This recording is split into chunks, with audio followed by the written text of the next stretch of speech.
اعوذ باللہ من الشیطان الرجیم بسم اللہ الرحمن الرحیم۔ حضرت عبدالواحد بن زید جو مشائخ چشتیہ کے سلسلے میں مشہور بزرگ ہیں، فرماتے ہیں کہ ہم لوگ ایک مرتبہ کشتی میں سوار جا رہے تھے کہ ہوا کی گردش نے ہماری کشتی کو ایک جزیرے میں پہنچا دیا۔ ہم نے وہاں ایک آدمی کو دیکھا کہ ایک بت کی پوجا کر رہا ہے۔ ہم نے اس سے پوچھا کہ تو کس کی پوجا کرتا ہے؟ اس نے اس بت کی طرف اشارہ کیا۔ ہم نے کہا، تیرا معبود خود تیرا ہاتھوں سے بنایا ہوا ہے، اور ہمارا معبود ایسی چیزیں بنا دیتا ہے جو اپنے ہاتھ سے بنایا ہوا ہو وہ پوجنے کے لائق نہیں ہے۔ اس نے کہا، تم کس کی پوجا کرتے ہو؟ ہم نے کہا، اس پاک ذات کی جس کا عرش آسمان کے اوپر ہے، اس کی گرفت زمین پر ہے، اس کی عظمت اور بڑائی سب سے بالا تر ہے۔ کہنے لگا، تمہیں اس پاک ذات کا علم کس طرح ہوا؟ ہم نے کہا کہ اس نے ایک رسول صلی اللہ علیہ وآلہ وسلم ہمارے پاس بھیجا جو بہت کریم اور شریف تھا۔ اس رسول صلی اللہ علیہ وآلہ وسلم نے ہمیں یہ سب باتیں بتائیں۔ اس نے کہا، وہ رسول کہاں ہے؟ ہم نے کہا، اس نے جب پیغام پہنچا دیا اور اپنا حق پورا کر دیا تو اس مالک نے اس کو اپنے پاس بلا لیا تاکہ اس کے پیغام پہنچانے اور اچھی طرح پورا کر دینے کا صلہ اور انعام انہیں عطا فرمائے۔ اس نے کہا کہ اس رسول نے تمہارے پاس کوئی نشانی یا کوئی علامت چھوڑی ہے؟ ہم نے کہا، اس مالک کی پاک کلام ہمارے پاس چھوڑی ہے۔ اس نے کہا، مجھے وہ کتاب دکھاؤ۔ ہم نے قرآن پاک لا کر اس کے سامنے رکھا۔ اس نے کہا، میں تو ان پڑھ ہوں، پڑھا ہوا نہیں ہوں، تم اس میں سے مجھ کو کچھ سناؤ۔ ہم نے ایک سورت سنائی، وہ سنتے ہوئے روتا رہا یہاں تک کہ وہ سورت پوری ہو گئی۔ اس نے کہا کہ اس پاک کلام والے کا حق یہی ہے کہ اس کی نافرمانی نہ کی جائے۔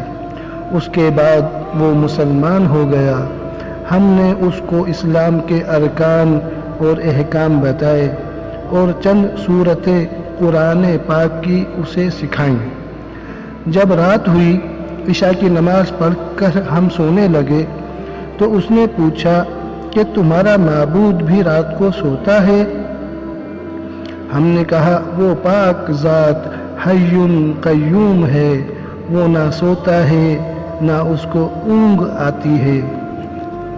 وہ کہنے لگا، تم کس قدر نالائق بندے ہو کہ آقا تو جاگتا رہے اور تم سو جاؤ۔ ہمیں اس کی بات سے بڑی حیرت ہوئی۔ جب ہم اس جزیرے سے واپس ہونے لگے تو وہ کہنے لگا کہ مجھے بھی اپنے ساتھ ہی لے چلو تاکہ میں بھی دین کی باتیں سیکھوں۔ ہم نے اس کو اپنے ساتھ لے لیا۔ جب ہم شہر میں پہنچے تو میں نے اپنے ساتھیوں سے کہا کہ یہ شخص نیا مسلمان ہوا ہے، اس کے لیے کچھ معاش کا بھی فکر ہونا چاہیے۔ ہم نے کچھ درہم چندہ کیے اور اس کو دینے لگے۔ اس نے پوچھا، یہ کیا ہے؟ ہم نے کہا، کچھ درہم ہے، ان کو تم اپنے خرچ میں لے آنا۔ کہنے لگا، لا الہ الا اللہ، تم لوگوں نے مجھے ایسا راستہ دکھایا جس پر خود بھی نہیں چلتے۔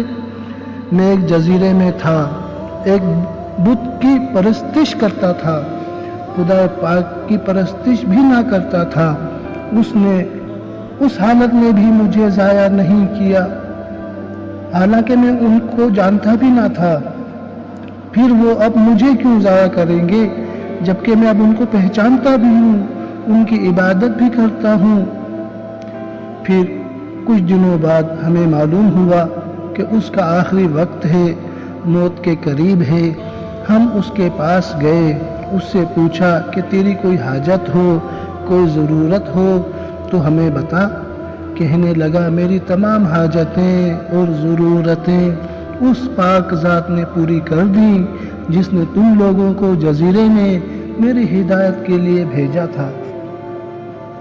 شیخ عبدالواحد رحمۃ اللہ علیہ فرماتے ہیں کہ مجھ پر دفعتاً نیند کا غلبہ ہوا، میں وہیں سو گیا تو میں نے خواب میں دیکھا کہ ایک نہایت سرسبز شاداب باغ ہے، اس میں ایک نہایت نفیس قبہ بنا ہوا ہے، اس میں ایک تخت بچھا ہوا ہے، اس تخت پر ایک نہایت حسین ترین لڑکی کہ اس جیسی خوبصورت عورت کبھی کسی نے نہ دیکھی ہوگی، وہ کہہ رہی ہے کہ خدا کے واسطے اس کو جلدی بھیج دو، اس کے اشتیاق میں میری بے قراری حد سے بڑھ گئی ہے۔ جب میری آنکھ کھلی تو اس نو مسلم کی روح پرواز کر چکی تھی۔ ہم نے اس کی تجہیز و تکفین کی اور اسے دفن کر دیا۔